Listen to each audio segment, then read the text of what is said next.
আলাইকুম প্রিয় বন্ধুরা। মাছরাঙায় তালিমুল এমিস মাদ্রাসার যে খেল মহারণ অনুষ্ঠিত হবে সেই ফিল্ডে আমি আশা করছি। দেখেন এই যে আমার বন্ধুরা কাজ করছে। বন্ধু আসসালামু আলাইকুম। ওয়ালাইকুম আসসালাম। কতটুক মোটামুটি আয়োজন শুরু হয়ে গেল? এই যে আয়োজন আরম্ভ করছি। এটা কি বাউন্ডারি কিছু দিয়েছেন খেলাটা? মানে রানতে হবে, রানের মানে প্রিয় বন্ধুরা, এখন আমি এগিয়ে যাই, স্টেজের দিকে যাব। দেখেন চতুর্দিকে এই দেখেন লক্ষ লক্ষ মানুষ, হ্যাঁ হাজার হাজার মানুষ হয়ে গেছে। দেখেন চতুর্দিকে খেলা শুরু হবে। তো যেহেতু খেল মহারণ মানে হলো খেলার আয়োজন, আমি এখন স্টেজের পাশে যাব। স্টেজের পাশে গিয়ে আপনাদেরকে দেখা দেয় যে স্টেজে যাইতেছি। বন্ধুরা খেলাটা এখন উদ্বোধনী করব, যেহেতু স্থানীয় বিধায়ক সাহেব এসে গেছেন, সেই জিনিসটা আমি আপনাকে দেখা দিই। সকলকে আমি হারিবাতি লাইন বলে অনুরোধ জানাইছি। ছাত্রছাত্রীরা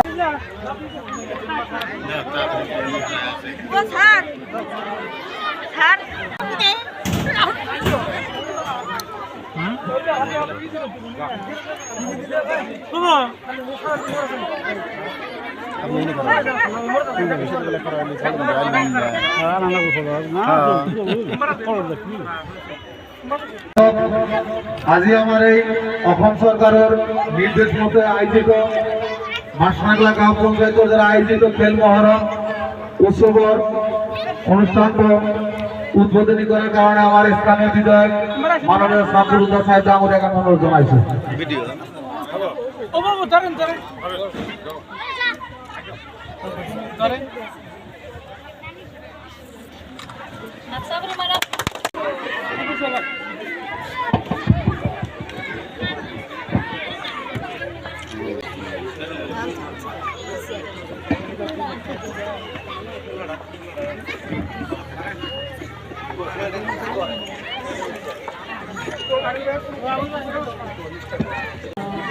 এই খেল মহারণ উৎসবের উদ্বোধনী করা আমার স্থানীয় বিধায়ক আজি মুখ্য অতিথি হিসাবে উপস্থিত আছে। তেখেতক এখন ফুলাম গামোচারে আৰু আমাৰ মাঝে উপস্থিত আমাৰ মাছৰাঙা গাঁও পঞ্চায়েতেৰ সচিব মহোদয় আৰু আমাৰ এই তালিবুলে হাই স্কুলেৰ প্ৰধান শিক্ষক শ্ৰদ্ধাৰ স্যাৰ। মই আজিৰ এই বিশেষ অনুষ্ঠানৰ বিষয়ে বেছি নকৈ দুই এষাৰ কৈ আমাৰ আজিৰ মুখ্য অতিথি আমাৰ 27 ভিলেজৰপৰা ইষ্টৰ MLA সাহেবক নিজৰ মূল্যৱান বক্তব্য দাঙি ধৰিবলৈ অনুৰোধ জনাম। তাৰ আগতে মই দুই এষাৰ এই খেল মহাৰণৰ বিষয়ে কৈ লৈছোঁ আপোনালোকক। আমি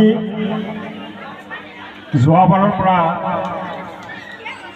অসম চৰকাৰৰ নিৰ্দেশ মৰ্মে খেল মহাৰণৰ এই এটা সুন্দৰ প্ৰতিযোগিতা আমি আৰম্ভ কৰিছোঁ, যিটো পঞ্চায়ত লেভেলত হ'ব, তাৰপিছত আমাৰ LAC লেভেলত হ'ব, তাৰপিছত ষ্টেট লেভেল, তাৰপিছত ডিষ্ট্ৰিক্ট লেভেল আৰু তাৰপিছত ষ্টেট লেভেল। এই পদক্ষেপটো অসম চৰকাৰে এইকাৰণে লৈছে যে আমাৰ যি খেলুৱৈসকল আছে, প্ৰতিভাৱান খেলুৱৈসকল, যিবিলাক পকেটত বা কৰ্ণাৰ ৰিম'ট এৰিয়া, ৰিভাৰ ৰাইভাৰিং এৰিয়া, যিবিলাক চহৰ এৰিয়া বা দূৰ গাঁও এৰিয়াত থকা খেলুৱৈসকল, প্ৰতিভাৱান খেলুৱৈসকল প্লেটফৰ্ম নাপায় বা আগবাঢ়ি যাবলৈ তেনেকুৱা একো চেনেল নাপায়। সেই খেলুৱৈসকলক আমি কেনেকৈ এটা প্ৰতিযোগিতাৰ মাজেৰে গাঁও পঞ্চায়তৰ পৰা বাহিৰ কৰি আনি LAC লেভেলৰ পৰা বাহিৰ কৰি ডিষ্ট্ৰিক্ট আৰু ষ্টেট লেভেললৈকে খেলিবলৈ আমি আগবঢ়াই ল'ব পাৰোঁ।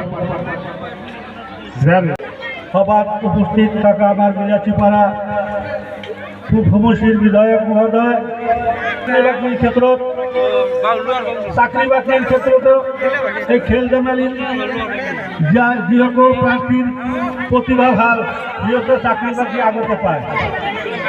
গতিকে আপোনালোকে যদি মনোযোগেৰে খেল ধেমালি কৰে, আপোনালোকে ভাবিব খেল ধেমালিৰ লগত শিক্ষাৰ এটা অতঃপৰত জড়িত। গতিকে খেল ধেমালি পঢ়া শুনাৰ লগতে খেল ধেমালি আপোনালোকে বজাই থাকিব বা কৰি যাব। অঞ্চলৰ যুৱ বন্ধুসকল, আমাৰ খেল মহৰণ পৰিচালনা কৰা ইয়াত থকা বিভিন্ন NGOৰ পৰা অহা আমাৰ বন্ধুসকল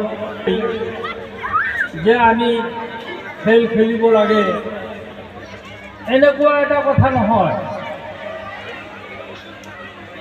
কথাটো হৈছে খেল এটা শিক্ষাৰ অংগ। এইটো আমি একেবাৰে সৰুৰে পৰাই পঢ়া শুনা কৰিছোঁ আৰু আপোনালোকে গোটেইখিনি জানে। কিন্তু আমাৰ খেলৰ প্ৰতিভাখিনি যদি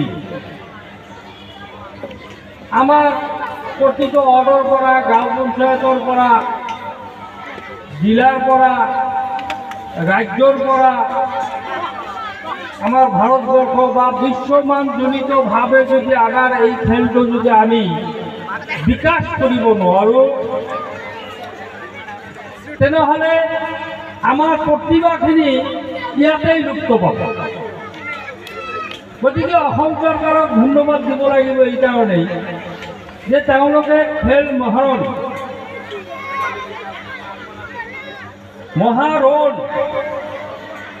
মহাৰণ ৰণ মানে কি কোৱাচোন? ৰণ মানে কি? ৰণ মানে কি? ৰণ মানে যুদ্ধ আৰু মহা মানে মহাযুদ্ধ। আমি প্ৰতিটো অঞ্চলত আমাৰ প্ৰতিভাখিনি বিকাশ কৰাৰ কাৰণে আমি অঞ্চলভেদে আমাৰ মহাযুদ্ধত লিপ্ত হ'ব লাগিব। এতিয়া খেল আমি জানো যে বিভিন্ন ধৰণৰ খেল থাকে। খেল বিভিন্ন ধৰণৰ থাকে। এই যে বা যে ইয়াত থৈ দিছে, এটা গাড়ী থৈ দিছে, ইয়াৰ ভিতৰতে এটা খেল আছে। বা পুতি সেই বাঁহডালত তেল দিব, তেল দিয়াৰ পিছত তাত উঠিব দিব ওপৰ ফালে, কোনে ওপৰত উঠিব পাৰে, তাতো এটা খেল আছে। আমাৰ পানীতো খেল থাকে, আমি সাঁতোৰা প্ৰতিযোগিতা থাকে। পাহাৰতো খেল থাকে, পাহাৰত কোনে বগাব পাৰে বেছি, কোনে পাহাৰ বেছি বগাব পাৰে। আমাৰ ভাৰতবৰ্ষত নাই, কিন্তু বিভিন্ন দেশত, ভাৰতবৰ্ষতো এতিয়া হৈছে যে পাহাৰ বগাই বগাই, পৰ্বত বগাই বগাই কোনে বেছি ওপৰত উঠিব পাৰে। ইয়াৰে দেশ, চুবুৰীয়া দেশ চীনৰ পৰা সৃষ্টি হৈছিল। চীনৰ পৰা খেল সৃষ্টি হৈছিল 1868 চনত। ফুটবল খেল তাৰ পৰা সৃষ্টি আৰু ফিফা নামে এটা অৰ্গানাইজেশ্যন কৰি পেৰিছত সেইটো আন্তৰ্জাতিক পৰ্যায়ত এই খেল লৈ গৈছে। এতিয়া ক্ৰিকেট আমাৰ ভিতৰত এটা ভাল আনন্দদায়ক খেল, কিন্তু পৃথিৱীৰ ভিতৰত শ্ৰেষ্ঠ খেলটো হৈছে ফুটবল খেল। আমাৰ লোকেল খেল কিছুমান আছে, হাডুডু খেল, আমাৰ ছোৱালীবিলাকে খেলি থাকে বৈশী খেল, মানে তাতে যেন দিব আৰু দৌৰাদৌৰি কৰি থাকিব। মানে খেল খেলিলে শাৰীৰিক ব্যায়াম হয়, আৰু শাৰীৰিক ব্যায়াম হ'লে আমাৰ ডক্টৰ ডাঙৰীয়া কৈ গৈছে যে শাৰীৰিক ব্যায়াম হ'লে বেমাৰ আজাৰৰ পৰা আমি মুক্ত হ'ব পাৰোঁ। ইয়াতে আমাৰ জন্ম হৈছে, আমি ইয়াতে থাকিব লাগিব, কিন্তু ইয়াত থাকিলেই আমি আমাৰ শাৰীৰিকভাৱে সুস্থ থাকিব লাগিব। তাৰ কাৰণে কি যুদ্ধ কৰিব লাগিব, তাৰ কাৰণে কি মহাৰণ কৰিব লাগিব, তাৰ কাৰণে কি জেহাদ কৰিব লাগিব, সেইটোৱে হৈছে খেল। সেইটোৱে হৈছে খেল। আমি খেল খেলি আমাৰ শৰীৰটো ভাল ৰাখিব লাগিব, আমাৰ শাৰীৰিক ব্যায়াম কৰিব লাগিব। বন্ধুসকল, এই খেল মহৰণ, আজি খেল মহৰণ যে আমাৰ এই ল'ৰা ছোৱালীবিলাকে খেলিব তেনেকুৱা কথা নহয়।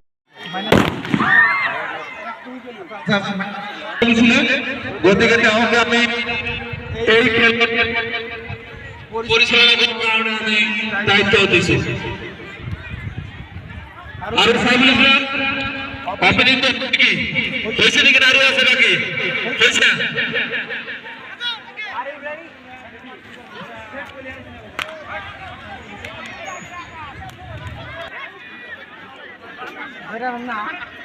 তুমি দুনিয়া করে বুঝাই দিবে যেহেতু আমার গাঁয়ের সবাই লিখে না জানে 11টা 3 বার 4 দিবে